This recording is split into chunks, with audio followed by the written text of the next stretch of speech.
سفیان ثوری رحمۃ اللہ علیہ سے فرمایا تھا حضرت امام ابو حنیفہ رحمۃ اللہ تعالیٰ کے بارے میں کہ آپ فرمائیے کہ آپ کو کیسے لگتا ہے امام ابو حنیفہ رحمہ اللہ؟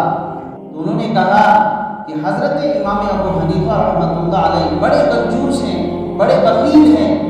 کہا کیوں؟ عجیب بات ہے، اتنے بڑے عالم، اتنے بڑے محدث، اتنے بڑے فقیہ، اتنے بڑے علامہ، آپ کیسی بات کر رہے ہو؟ کہا بخیل اس وجہ سے ہے، کنجوس اس وجہ سے ہے، وہ اپنی نیکی کسی کو نہیں دیتے، وہ نیک عمل جو کرتے ہیں وہ اپنے پاس ہی رکھتے ہیں، کسی ایک دوسرے شخص کو نہیں دیتے۔ اس سے ہمیں سبق لینا چاہیے۔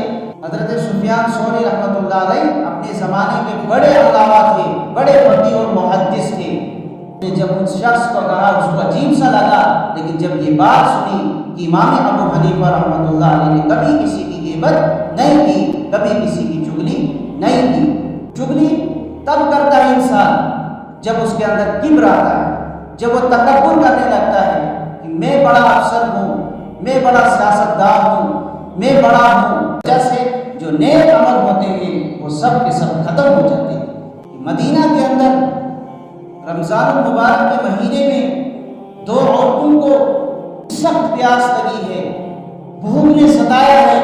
ایک شخص آپ صلی اللہ علیہ وسلم کے پاس آئے، کہا کہ عورتوں کو بڑی بھوک لگی، بڑی پیاس لگی، وہ مرنے کے قریب ہو گئی ہے۔ انہوں نے پوچھا آپ صلی اللہ علیہ وسلم نے اس شخص کی وجہ کیا ہے کہ ان کو روزے نے تنگ کیا ہے؟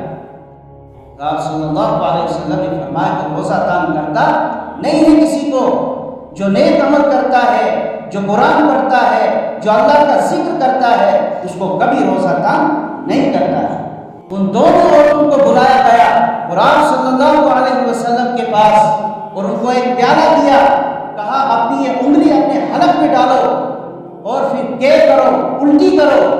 تو انہوں نے جب کے کی، الٹی کی، وہاں تازہ خون اور گوشت کے ٹکڑے آئے اور کہا تم غیبت کر رہے تھے، جس کی وجہ سے تمہیں روزے نے ستایا ہے، جس کی وجہ سے تمہیں بھوک نے ستایا ہے، وہ کیا وجہ تھی؟ وہ غیبت کی وجہ سے، وہ جو غیبت انہوں نے کی ہے جس کی وجہ سے ان کو روزے نے ستایا۔ حالانکہ ایمان والے کو کبھی روزہ نہیں ستاتا ہے۔ رمضان المبارک کا مہینہ آتا ہے، جو ایمان والا ہوتا ہے وہ اللہ کو یاد کرتا ہے، اللہ کے قرآن کو پڑھتا ہے، وہ اللہ کا ذکر کرتا ہے، اللہ کی تسبیح کرتا ہے، اس کو کبھی روزہ نہیں ستاتا ہے۔ اس طریقے سے ایک حدیث کے اندر اور ہے کہ آپ صلی اللہ علیہ وسلم کا گزر دو قبر والوں کے پاس سے ہوا ہے اور صحابہ بھی ساتھ تھے، تو آپ صلی اللہ علیہ وسلم کو اللہ تبارک و تعالیٰ نے ان قبر والوں کا جو عذاب ہو رہا تھا اس پر آگاہ فرمایا۔ تو آپ صلی اللہ علیہ وسلم نے صحابہ سے فرمایا ان دو قبر والوں کے اوپر عذاب ہو رہا تھا، ایک کا گناہ یہ ہے کہ ایک چغلی کر رہا تھا اور دوسرے کا گناہ یہ ہے کہ وہ دوسرے کی غیبت کر رہا تھا، جس کی وجہ سے دونوں پر عذاب ہو رہا تھا۔ غیبت کیا ہوتی ہے کہ ایک شخص دوسرے شخص کی غیبت کس طریقے سے کرتا ہے، اس کی پیٹھ کے پیچھے اس کی غیبت کرتا ہے، اس کو پتہ نہیں ہوتا ہے، لیکن جیسے اس کو پتہ چل جائے گا اس کو ناگوار گزرے گا۔ تو صحابہ نے رسول اللہ صلی اللہ علیہ وسلم سے پوچھا اگر اس کے اندر واقعتاً وہ خرابی ہے تو کیا تب بھی وہ غیبت ہے؟ تو آپ صلی اللہ علیہ وسلم نے فرمایا تب بھی تو غیبت ہے، تبھی تو وہ غیبت ہے۔ اگر وہ کام اس کے اندر وہ نقص نہیں ہے، وہ عیب نہیں ہے اس شخص کے اندر، تب تو تہمت ہے، یہ دوگنا گناہ ہو جائے گا، یہ دوہرا گناہ ہو جائے گا، اس شخص کا وہ گناہ کے اندر مبتلا ہو جائے گا۔ طریقے سے جب آپ صلی اللہ علیہ وسلم کا ان قبر والوں سے گزر ہوا تو ان کو ایک کو عذاب ہو رہا تھا پیشاب کی چھینٹوں سے نہ بچنے کی وجہ سے، اور دوسرے کو عذاب ہو رہا تھا چغل خوری کرنے کی وجہ سے، جو چغلیاں کرتا تھا، دوستوں کے درمیان دراڑیں پیدا کرتا تھا، ایک دوسرے کو لڑاتا تھا اور رشتہ داروں کے اندر آپس میں جھگڑے کرا کے ان کے رشتے ختم کراتا تھا۔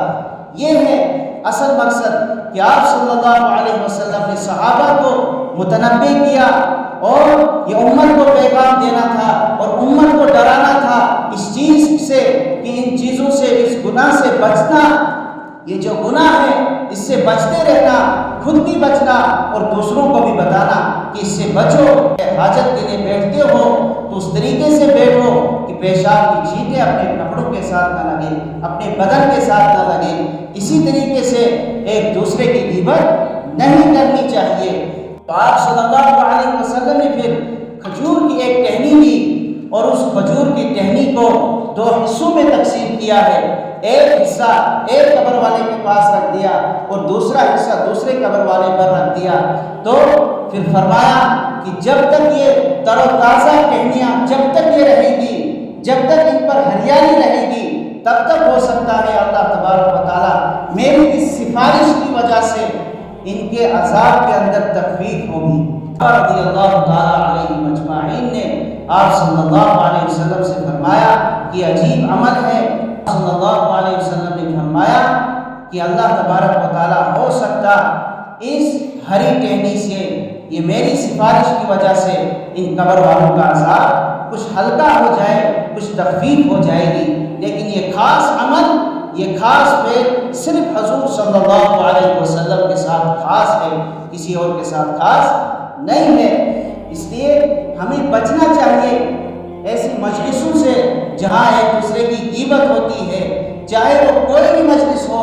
ایک ممبر دوسرے ممبر کی مخالفت کرتا ہے، ایک سیاستدان دوسرے سیاستدان کی مخالفت کرتا ہے، اور اسی طریقے سے پھر جا کر آپس کی دراڑیں اور ہمارے عمل جو ہے وہ ضائع ہوتے جا رہے ہیں۔ تبھی حدیث پاک میں آتا ہے الغیبۃ اشد من الزنا، گناہ اب عام ہو چکا ہے، ہمارا جھوٹ عام ہو چکا ہے، سود کھانا عام ہو چکا ہے۔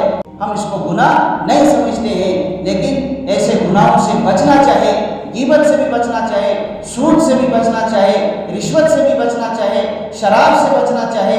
ان گناہوں سے جب ہم توبہ کریں گے تب جا کر اللہ تبارک و تعالیٰ ہم سے راضی ہوگا، اور اللہ تعالیٰ مجھے بھی اور آپ کو بھی تمام کو اس ایسے عمل سے بچائے۔